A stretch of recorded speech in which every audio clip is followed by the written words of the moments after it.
Twisting copies. Got a flight of 2810s at Angels 10, call sign Dragon 15. They are pushing 15 clicks northwest of our position to check out a possible column of armor at that location. Are you familiar with the airfield? That's 2-1, that's affirmative. We are located just south of the control tower with multiple vehicles marked by IR strobes. That's 2-1 is visual your position. Roger. I'd like you to push north and attempt to get your pod on that same area. Again, that's 15 kilometers northwest of the airfield. Stay at Angels 18 and over. That's copies. Hi everybody, it's Tanks for the Memories, and today we're going to play Global Ops in Armored Warfare, and I'd like you to join me as I give it the very first try. I just got on the game, and I'm in the public test server. It is Sunday afternoon, and I just spent a little bit of time on here getting 3 vehicles ready for the Global Ops game. So what I've got today is the Leo 25A.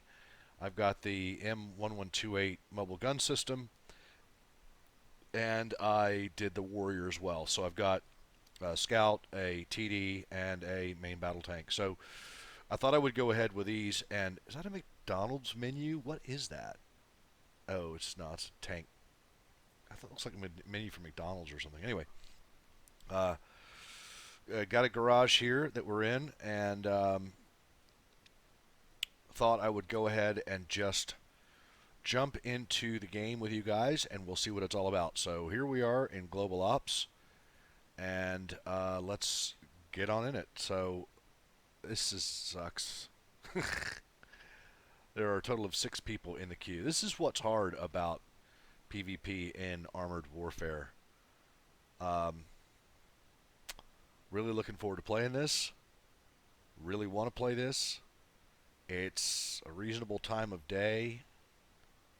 You know, it's like what? It's East Coast U.S. right now. It is 7 o'clock in the evening on a Sunday. There should be people playing online, and there is nobody in the queue. Yeah. So, one eternity later.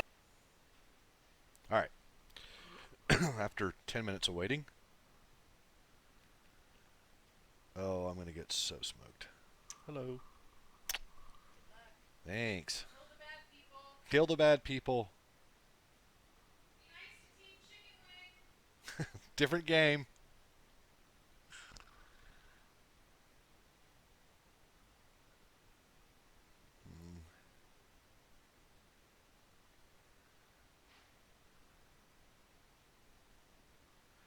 Guess we're going to have to move on up to slightly higher tier.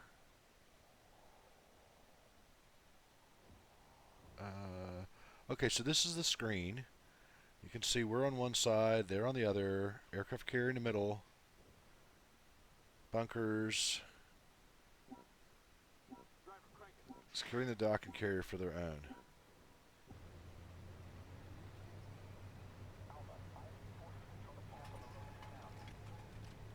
There's a repair spot, I guess.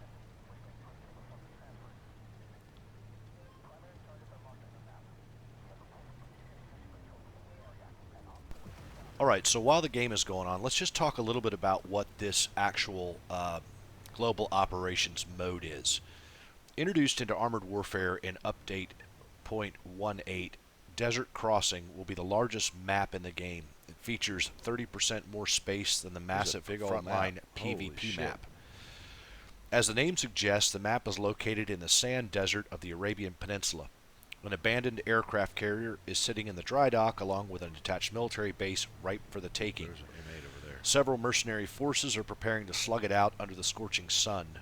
Long-forgotten riches of recently discovered military base await the victor, but only 2 things await the loser: a sandy grave and a visit from the packs of vultures that are already circling. Which will you be? The map itself is divided into several areas, as you can see when you first get to the load-in screen: the outskirts, the military base, and the dry docks. The outskirts are open, leaving plenty of opportunities for players in mobile, fast vehicles to flank the forces fighting for the military base and the dry dock.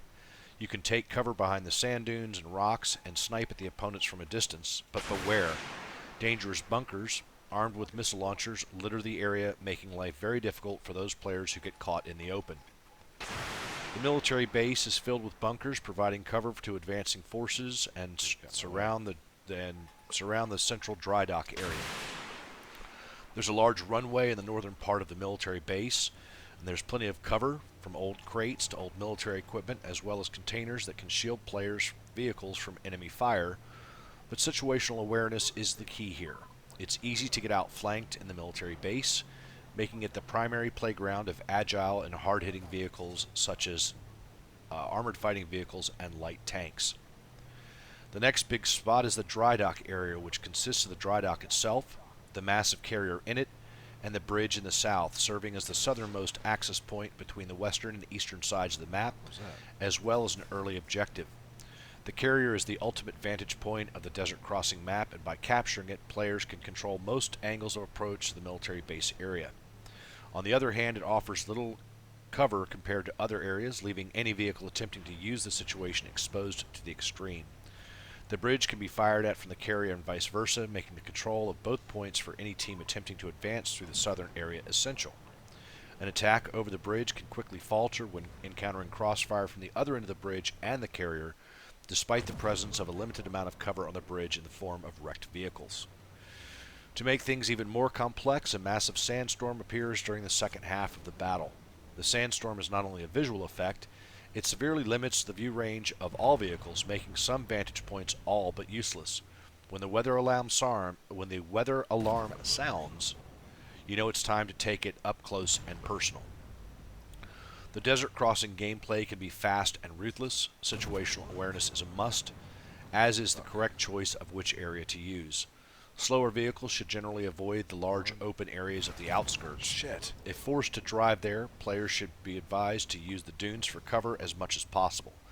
Main battle tanks shine when controlling enclosed areas and certain choke points between the hangars where they're difficult to flank. So basically, it's a gigantic map, as we talked about. It is really an east-west fighting map. On both sides, you'll start off at one of your points, either on the 9 line or the 0 line, in one of the 3 different spawn points that are marked on the maps by the circle with the 4 arrows pointing out of the circles. You'll also note that on the 2 line and 3 line, there are blue repair and resupply points, and on the 6 line at the D and I lanes rows, there are control points for the red team. The yellow guys will be spawning around in the middle of the map at different places, and objectives will come up that you'll need to capture in and around the base and dry dock area as the game progresses. The more of those you capture, the more points the enemy team loses. The more enemy vehicles you kill, the more points the enemy team loses, and eventually your idea is to try and win the battle on points. You do respawn often throughout the game when you are killed, and you have the choice of respawning at any of your team's spawn points. And again, for the blue team, it would be the 0 line, and for the red team, it would be the 9 line. So you have the opportunity to choose which respawn point you want, depending on what sort of either objectives you want to capture or where the bad guys are or are not. So along the way also, there will be somewhere around the 7 and 2 lines, there'll be a bunch of bunkers that pop up in the game that will help your team defend your spawn points or protect you from capture or from attacking the enemy spawn points. So that's pretty much what's going on there. Anyway, let's get back and see where we are in the game right now. We're obviously running around these bunkers trying to catch up with the fight. And as you can tell, as I talked about this, I'm in a Tier 8 tank in a Tier 10 match. I'm having a lot of trouble actually doing a whole bunch of damage to these guys. So what I spent most of my time trying to do here was look for flank shots and or trying to capture some of the different objective points to help bring the team points. As you can see across the top of the screen there, my team in blue and the enemy team in red have got the bars across the top which show the number of points that the team has or is losing. And then, you know, basically you can determine where you guys are in winning or losing the match based on that. And you can see below that there are some objective points to be captured. None of those are currently captured at this time. Similar to World of Warships and some other games, as you begin to capture those points, they will turn the color of your team. So if I'm going to capture a point here like this one that I'm driving up to on the bridge, you see it pop up and get bigger, and that says that I am capturing that point. It's starting to turn blue, and then I have to defend it from enemy tanks. And if they hit me, then it begins to reduce the capture points. I have to sort of start all over again. So I'm trying to take some cover behind this truck, and you can see that I got hit and it reduced the capture points. So anyway, that's kind of where we're at with this. You can see there's the missile warning, and it looks like I'm going to be taking anti-tank guided missile fire, or somebody near me is. But that's basically what's going on here. So I'm trying to capture this point, and you can see a bunch more points popped up on the screen. So they randomly appear during the course of the battle, and in varying numbers, and that tells you the different things that your team can do to. And I'm going to get hit again here, I think, in a second. Yeah, I'm going to get bullied by this M1A3, and it's just, again, he's tier 10 tank, and I couldn't take it. So I lost my capture of that area, and he is beginning to capture it now. So anyway, let's move on a little bit here, and you can see me getting ready to respawn. Again, I get to choose my respawn location, and I'm going to pick the one on the bottom there. And while I'm waiting to respawn, you just get to see some other vehicles playing around in the game. If you are attacking the AI vehicles, which would be the yellow vehicles in this game,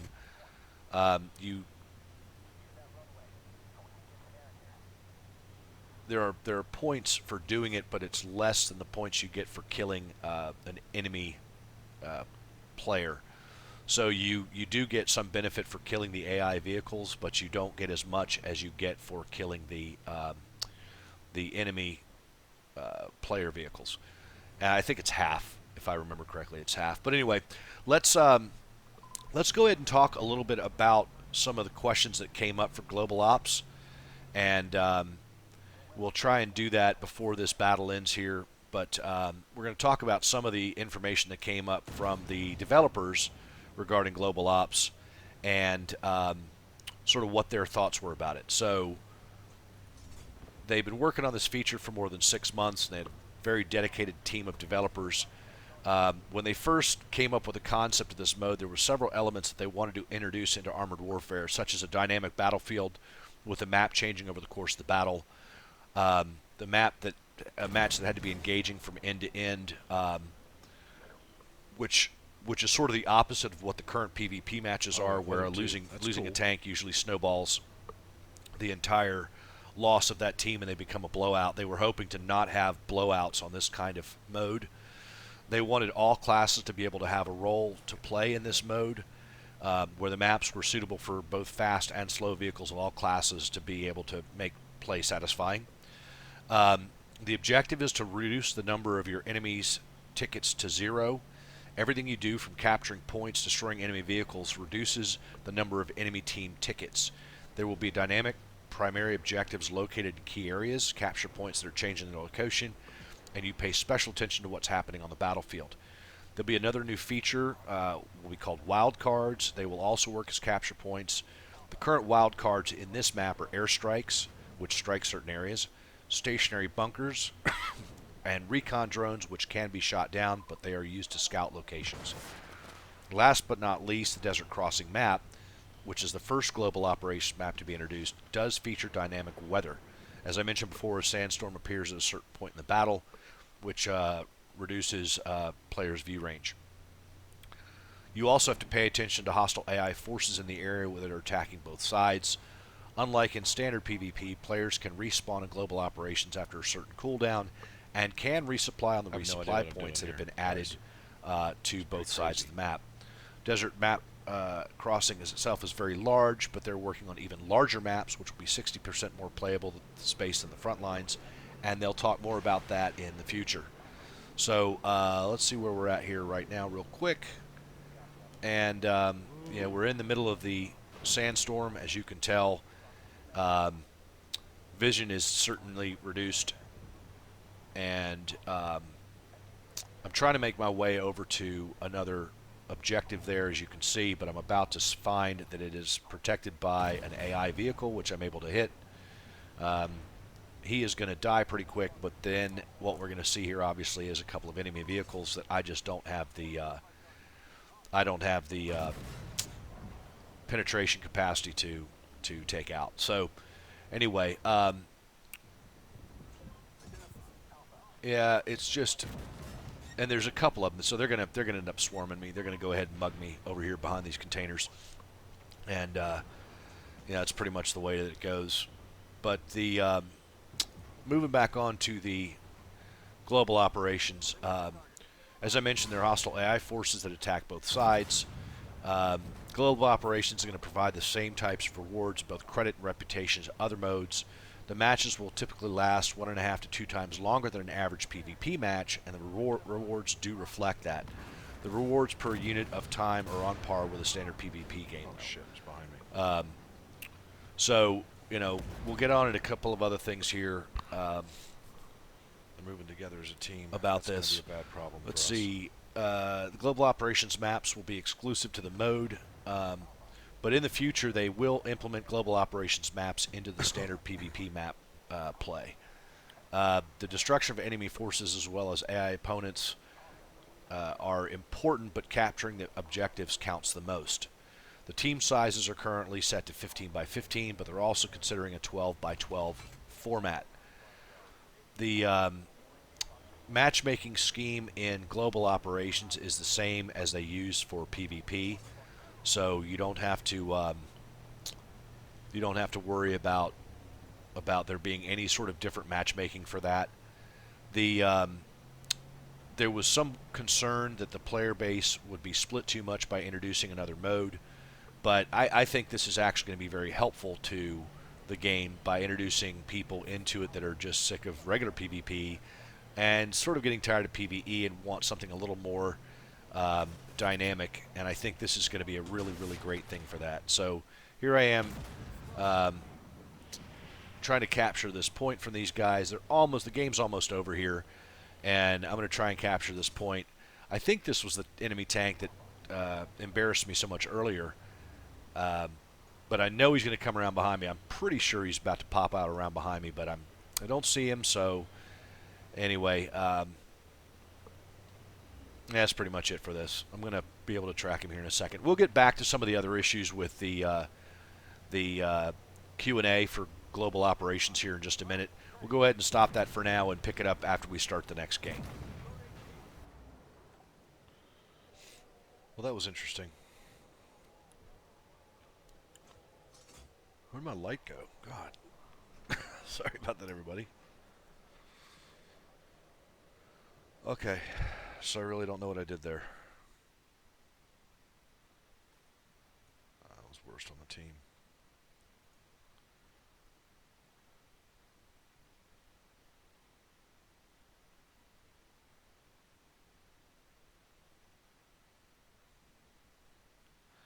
Yeah. Tier 8 tank in a Tier 10 match. That was not smart. I should have realized that everybody was going to be in fucking Tier 10s. What did I get, though? Oh. No, that's cool.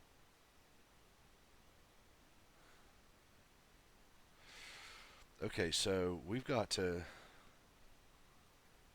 I'd be playing Tier 10s. Which I don't really have. So let's try this.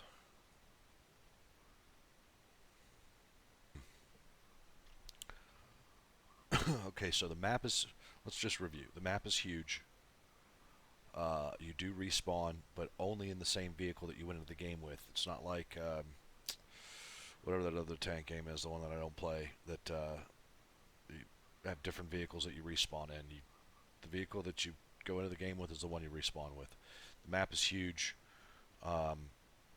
Obviously the AI is easier to kill than the other opponents. I like the weather effect with the sandstorm reducing the view. That's pretty cool. It would be nice if there was a global chat for the teams in this so they could coordinate with each other. I think that would be very cool to have. that just when you went in the game that there was a voice chat. You could, like press Q and everybody on the team would be able to talk, or those that had microphones and headsets. Obviously, if you go into this with some friends of yours, do a platoon or whatever with some friends of yours, that will be certainly very helpful in being a force multiplier for you being successful in this map. I don't understand the drone things. Obviously, there are repair spots, which I did not use, because once you get hit, pretty much getting back to that repair spot is going to be a joke. I think in light tanks that may be way more possible. I did not make use of my smoke, and I need to when capping out spots. All in all, pretty good. I have no idea what I'm doing, and I think it would be very helpful if there was some sort of primer, maybe a training mission for the map that sort of drives you through it and takes you to each spot and sort of shows you what the different things are. That would be very cool. Matter of fact, I think I'm going to suggest that to the guys at Obsidian, that they ought to have a if not a training session in the game, then at least a sponsored video where they drive through it and sort of show you what's going on without enemy tanks being or anything like that. Just say, here's your team, this is the map, these are the things that take place on the map, and here's what you do to win, here's where you're going to respawn, because you got different choices about places to respawn. Just a general walkthrough of what the mode is. I think that would be very, very helpful.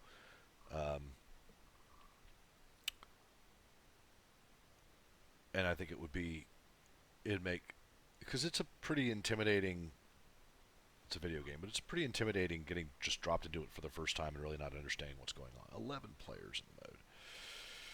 Yeah, well, maybe I should upgrade to tier 10 vehicles. What do you think?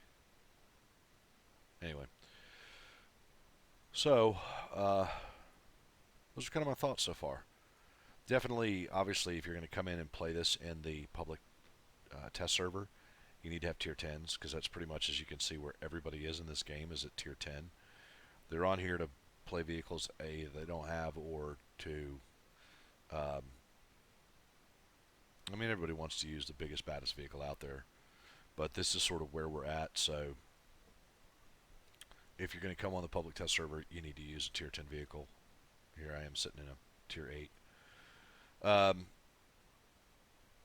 Might be interesting to try this artillery as well. One eternity later. Ooh, yay, alright. Okay, everybody, so we're jumping into another match. We are using the tier 10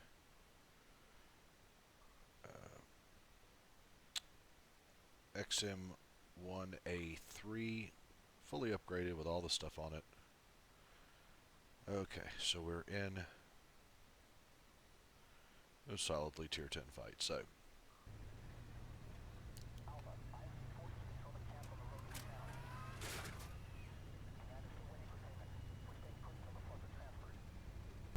alright, so as we get into this next battle, let's keep talking about some of the Q&A that came up regarding global operations. And bear in mind that these are subject to change. The game is still developing. We're still in a beta.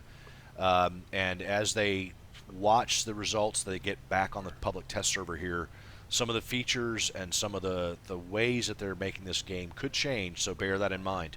But the idea was that they're going to use the same matchmaking as PvP. When a player dies and respawns, what happens to the consumables? They refill along with the ammunition. What tiers are available for global operations? All tiers will be available. As you can see right now, though, it's pretty much tier 10, because those are the only people that are in the game right now, is folks playing with tier 10. But when it goes into live gameplay on the regular server, it will be open to all tiers. The next question, how random are the objectives? Primary objectives advance in fixed progression at the same places every time in phases. It is possible, therefore, to learn the sequence.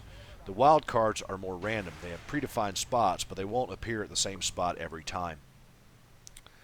How many maps are being made for global operations? The first one will come out in this update. We'd like to have another global ops map in update 0.19. It'd be an extremely large one. In addition to that, some of the standard PvP maps might be converted to global operations by that time. They're not offering any promises, but that's their plan. Are there any plans to switch vehicles mid-battle? They said it's something they're going to evaluate. They still need to solve the issues with that regarding the gameplay balance, including ammo costs, etc. They do, however, have a lot of long-term plans for the mode. I think it makes sense that you shouldn't, be able to switch tiers at least when respawning. I mean, maybe you could pick 3 vehicles within the same tier, but I could see how that would be difficult for balancing purposes with the team. But I think it'd be cool as if like you had a scout for one part of it, and then you had a TD for one part of it, and a heavy tank for one part of it. And if you got killed, you'd respawn in the next type of vehicle. But there you could see me looking at one of the enemy pillboxes. I was trying to take a shot on that. How many respawn points are there? There are 3 respawn points per side. However, you can respawn as many times as you are killed in the game during the course of the game. You don't have a limit to like 3 or 4 or whatever. Will the sandstorms affect the camouflage factor? Yes, it makes stealthy vehicles become even stealthier. Will the bomber do damage to friendly vehicles? Yes, if they are caught in the bomb run flight path and the bombs come down where they are, then your team can get damaged. Your team vehicles can get damaged by the friendly bomber. What other weather effects do they have? They're looking at possibly a blizzard and also adding fog. They'll probably have rain, probably have night. If I am spotted by an AI opponent, can the enemy team see me too? No, the bots do not spot for either team. They are essentially a third side in the fight. So the bots will spot for other bots, but the bots will not spot for your team or the enemy team. Are there any more wild cards being developed? They have a few in mind. They're currently experimenting with them, but are not ready to disclose what the other wild cards are just yet. They are taking player suggestions. Are you considering adding global operations features like bunkers to PvE? Yes, the wildcard mechanic is an example of something that might be introduced into PvE. Can the bomber be shot down? The answer is no, the bomber cannot be shot down, but the drones, on the other hand, can be. Are UAVs affected by weather? Yes, the drones are affected by the sandstorm. They have the same spotting restrictions that players do. So this is a light tank that spawned in the game but did not, obviously the player didn't get into it or something there. So I'm going to try to kill this thing because it's something I can do, but I'm going to get smoked by an enemy tank here in a minute. So we'll just ignore what I'm doing on the screen. Let's see. How prevalent will the AI opponents be and how tough will they be? They're still working on the AIs in global operations, but right now they're about 6 to 7 per side per phase. They can cause some damage, but are not currently stalling battle progress, which I think makes sense. Are the AI opponents continuously spawning? Right now, Desert Crossing has 3 phases, and they spawn with each phase 3 times in total. When will the global operations mode be coming? Their goal is to test it in update 0.18, and then they see where they go from there. I'll be respawning in just a second. How will the global operations player stats work? They will be in a separate tab. They'll be tracked separately. Will there be specific rewards specific to global operations? Certainly some achievements in the future, but not in the initial version. Are you still optimizing the game for global operations? Optimization is an ongoing process. They're definitely paying attention to it. So far, the testing has shown that the mode is comparable in performance-wise to some of the PvP maps, which have already been optimized. Will the bunker power scale with tier? And the answer is yes. So the bunkers, both on your team and the enemy team, are able to do damage to your vehicle or enemy vehicles. And obviously, the power of the bunker munitions will go up or down depending on what tier is playing the game. So, like, if you're here in tier 10 and you get near an enemy bunker and it starts shooting at you, you're going to take damage comparable to what you would in a regular tier 10 fight. If you're in a tier 4 vehicle playing this in tier 4 level, then the bunker is not still tier 10 quality ammunition, it is tier 4 quality ammunition. So, if that makes any sense. Will there be platoons allowed in global operations? The mode will use the same rules as standard PvP, which would be 3-man platoons being the largest. Multiple 3-man platoons, but nevertheless only 3-person platoons available. You can't have 5. Will global operations be included in PvP tournaments? They're not sure yet.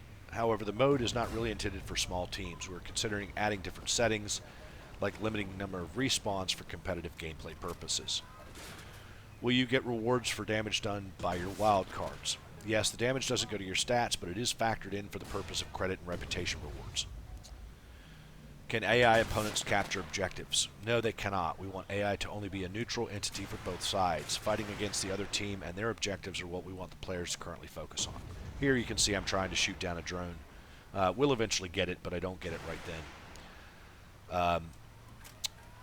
Do anti-tank guided missile bunkers aim at weak spots? No, they aim for center mass. Why are the AI opponents neutral? Wouldn't it make more sense to assign them to both teams? They are neutral to provide a neutral opponent that both teams need to contend with. There's an equal number of AI to deal with on both sides of the map. Since players have the ability to respawn in global operations, how will you handle ammo and repair costs?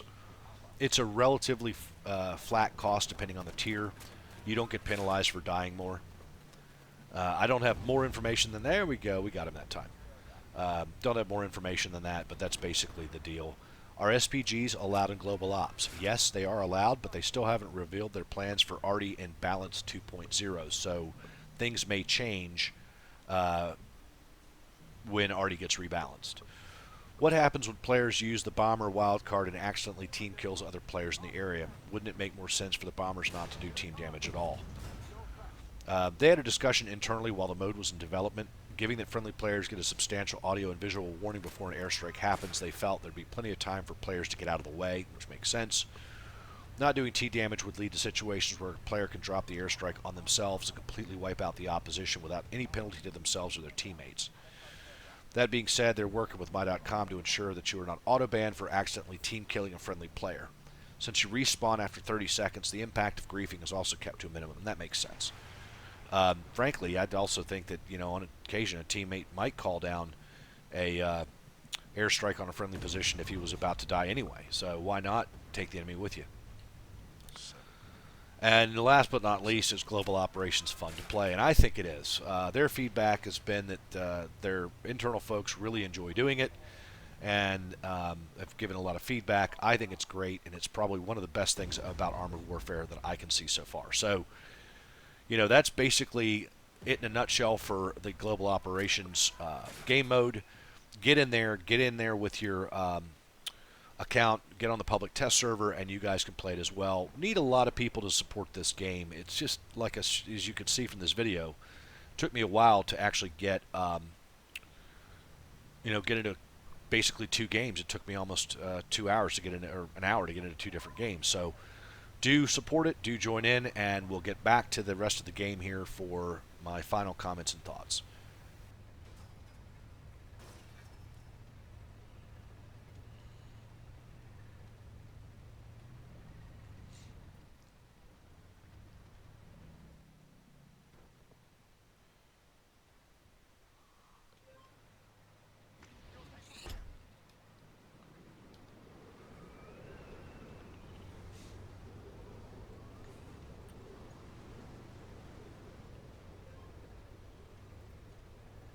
I'm going to go try and cap out 6.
That guy just made me look like an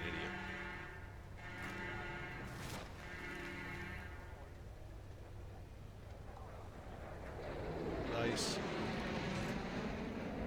Very cool B2 strike. Let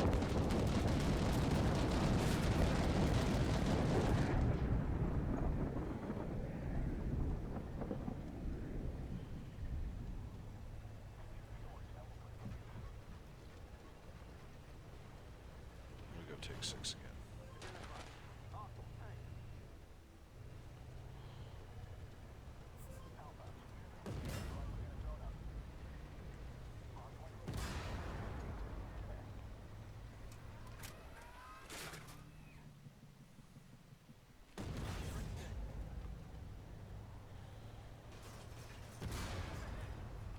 God damn it, how's he doing that?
Oof. I don't know what was happening, but I certainly needed help.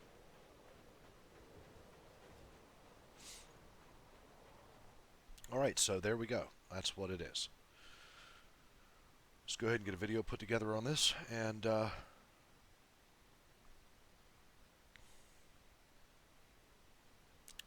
okay, so hopefully we did better that time.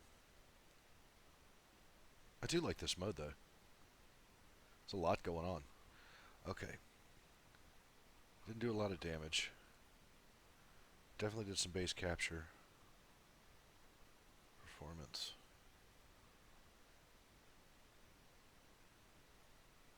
I still didn't do very good. Look at that fucking guy. Holy cow.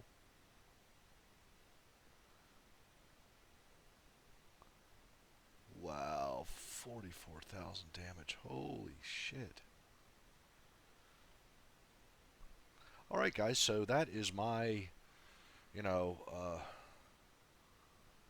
my attempt at playing this game. Gotta have tier 10s if you're going to get in the public test server. That's all there is to it. But you can get them. You can pick them up, and because you get zillions and zillions and zillions of credits and reputation, all that sort of shit. So get in there, get yourself a tier 10 or 2, and check out Global Ops. Big map, interesting weather, AIs, hard points, moving objectives, very, very cool all the way around. Don't forget to order large fry, hash browns, and a Big Mac. And I will catch you guys on the next one. So I look forward to playing this more over the next couple of days. Thank you to Obsidian Entertainment and Armored Warfare for getting me on the test server there. If you guys want to get into the game and play the public test server, go to your my.com webpage, and on the upper right corner or upper left corner on My Games, open that up and you'll see the regular server and then the public test server. Download the public test server, and you guys can get in and play this as well. So check out the Armored Warfare page, and it'll have more information there about Global Ops, and it'll tell you exactly how to download the public test server. Get in the game, take a look at it, see what you think. We need more people to play, but I'm assuming this mode is coming out really soon. I really like this game mode, and I look forward to seeing you guys out there. So this is Tanks to the Memories saying thanks for watching, guys. I appreciate it, and I will catch you on the battlefield. Take care, everybody.